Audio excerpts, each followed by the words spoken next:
जय भोलेनाथ, जय नीलकंठ। जिसके नाम से पाप काँप उठे, जिसकी तीसरी आँख से अन्याय जल जाए, उस करुणामय ओघड़दानी भोलेनाथ की जय हो। हर हर महादेव। भक्तों, आज की ये शिव चर्चा कोई साधारण कथा नहीं है।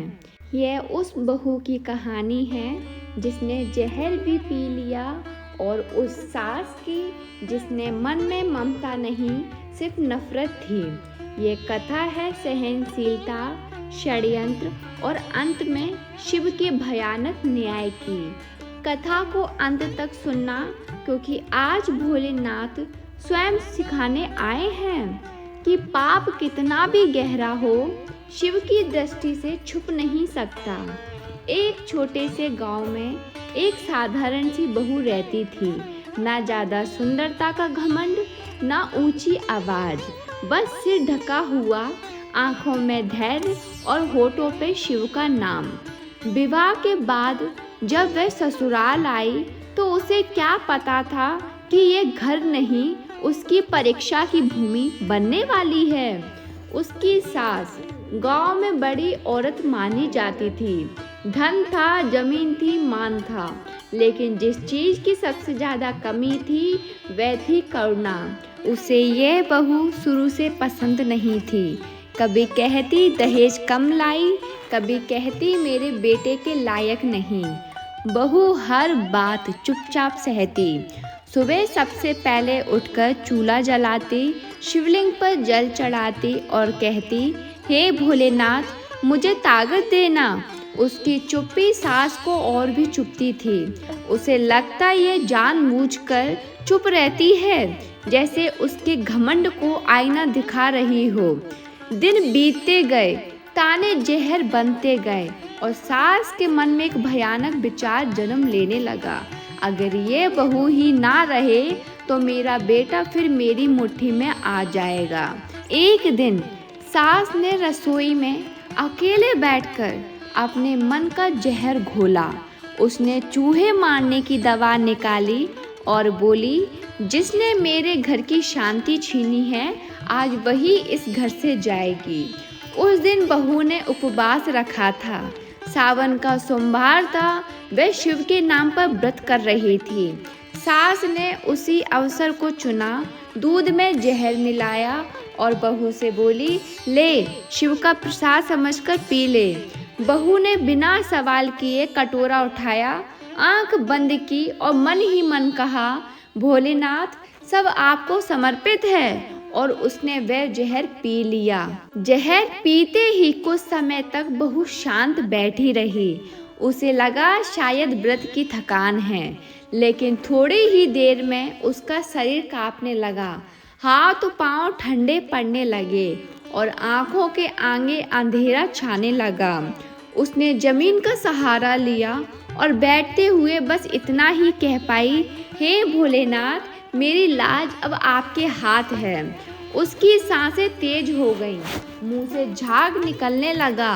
घर की दीवारें गवाही दे रही थीं कि एक निर्दोष आत्मा तड़प रही है, लेकिन सास वह दूर खड़ी यह दृश्य देख रही थी जैसे किसी और की कहानी हो। न आंख में आंसू, न मन में डर, बस एक ही सोच, आज ये कहानी खत्म हो जाएगी। उसी समय उसका पति घर में दाखिल हुआ। जैसे ही उसने बहू को जमीन पर तड़पते देखा, उसके पैरों तले जमीन खिसक गई। वह दौड़कर आया, बहू का सिर गोद में रखा और घबराई आवाज में बोला, ये क्या हो गया? बोलो बोलो। बहू ने बड़ी मुश्किल से आंखें खोली। होठ कांप रहे थे, आवाज जैसे गले में अटक गई हो। उसने पति की ओर देखा और बहुत धीमे से कहा, मैंने शिव के नाम पर प्रसाद पिया था।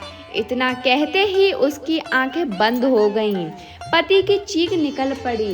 पूरा घर गूंज उठा। अब तक जो सास शांत थी, उसके चेहरे पर पहली बार डर की लकीर उभरी। भक्तों, कहते हैं ना, जब अन्याय अपनी सीमा पार कर ले तो शिव मौन नहीं रहते। उसी पल घर के आंगन में रखा शिवलिंग अचानक जोर से दरकने लगा। दिया जो बुझा हुआ था वह अपने आप जल उठा। हवा तेज चलने लगी और आकाश में बादल गरज उठे। गांव के लोगों ने कहा, यह कोई साधारण घटना नहीं। पति को याद आया, आज सावन का सोमवार है। वह बहू को गोद में उठाकर शिव मंदिर की ओर दौड़ा। उसके आंखों से आंसू बह निकले। उसके आंसू रास्ते को भिगोते हुए जा रहे थे और मुंह से बस एक ही आवाज निकल रही थी, भोलेनाथ मेरी पत्नी को बचा लो। पति बहू को गोद में उठाए शिव मंदिर पहुंचा। मंदिर की सीढ़ियां उसके आंसुओं से भीग गईं। घंटा बजाने की शक्ति भी उसमें नहीं बची थी। उसने बहू को शिवलिंग के सामने लेटाया और फूट फूट कर रोते हुए बोला, हे भोलेनाथ, अगर मेरी पत्नी से कोई भूल हुई हो तो मुझे दंड दे दो, पर इस निर्दोष को जान को मत छीनो। मंदिर में बैठे कुछ साधु ये दृश्य देख रहे थे। उन्होंने मंत्रोच्चार शुरू किया। उसी समय बहू के होठ हिले। कमजोर आवाज में उसने कहा, शिवजी, मैंने किसी का बुरा नहीं किया। और फिर उसके शरीर ने हरकत बंद कर दी। भक्तों, उसी क्षण शिवलिंग से जलधारा स्वयं बहने लगी। मंदिर की घंटियां अपने आप बज उठी। एक साधु ने ऊंची आवाज में कहा, ये बहू निर्दोष है, महादेव स्वयं इसकी रक्षा करेंगे। साधु ने शिवलिंग से निकला जल बहू के मुंह में डाला। कुछ ही पल में उसके शरीर में हलचल शुरू हुई। खांसते हुए उसके मुंह से सारा जहर बाहर निकल गया। आंखें धीरे धीरे खुली। पति अवाक रह गया। गांव वालों के मुंह से एक साथ आवाज निकली, हर हर महादेव।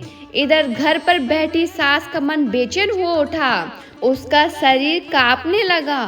बार बार उसे वही दृश्य दिख रहा था, जहर मिला दूध, बहू का तड़पना और शिवलिंग का दरकना। रात होते होते उसे ऐसा लगा जैसे घर की दीवारें उसे घूर रही हों। नींद में उसने देखा, भोलेनाथ क्रोधित रूप में खड़े हैं, त्रिशूल हाथ में है और आंखों से अग्नि निकल रही है। वह चीख कर उठ पड़ी और मुंह से वह यही शब्द निकले, मुझे माफ कर दो, मैंने पाप कर दिया। अगली सुबह गांव की पंचायत बैठी।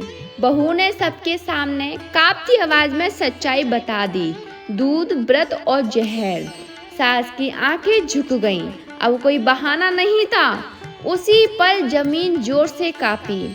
आकाश में काले बादल छा गए। सास के मुंह से चीख निकल पड़ी और वह वहीं गिर पड़ी। उसका शरीर लकवकास्त हो गया। वह बोल नहीं पा रही थी, चल नहीं पा रही थी। साधु ने कहा, यह शिव का न्याय है, ना मृत्यु ना मुक्ति, जीते जी अपने पाप का दंड। बहू जब पूरी तरह होश में आई तो उसने देखा उसकी वही सास जिसने उसे जहर दिया था जमीन पर पड़ी है, ना बोल सकती है ना चल सकती है। उसकी आंखों से आंसू बह रहे थे। बहू धीरे धीरे उसके पास गई, उसका हाथ अपने हाथों में लिया। गांव वालों ने सोचा अब ये बहू भी बदला लेगी, लेकिन बहू ने आंखें बंद की और शिवलिंग की ओर देखकर कहा, हे भोलेनाथ, जिसने मुझे जीवन दिया उसे मैं मृत्यु का कारण नहीं बनाऊंगी। उसने सास को माफ कर दिया। यह सुनकर पूरा गांव स्तब्ध रह गया। भक्तों, कहते हैं जहाँ क्षमा होती है वहाँ शिव प्रसन्न होते हैं। उसी पल मंदिर की घंटी अपने आप बजी। सास की उंगलियां में हलचल हुई। उसकी आवाज वापस तो नहीं आई, लेकिन आंखों में पहली बार शांति दिखाई दी। साधु ने कहा, शिव ने दंड भी दिया और अवसर भी। अब इसका जीवन पश्चाताप में बीतेगा। भक्तों, इस कथा से भोलेनाथ हमें यही सिखाते हैं, चुप रहना कमजोरी नहीं, शक्ति है। जहर देने वाला स्वयं जलता है और शिव के दरबार में देर है अंधेर नहीं।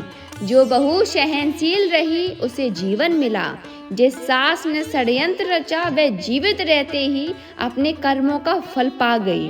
तो भक्तों, अगर ये कथा आपके हृदय को छू गई हो तो शिव का नाम लेकर अपने जीवन में भी दया, क्षमा और सत्य को अपनाइए। बोलिए हर हर महादेव।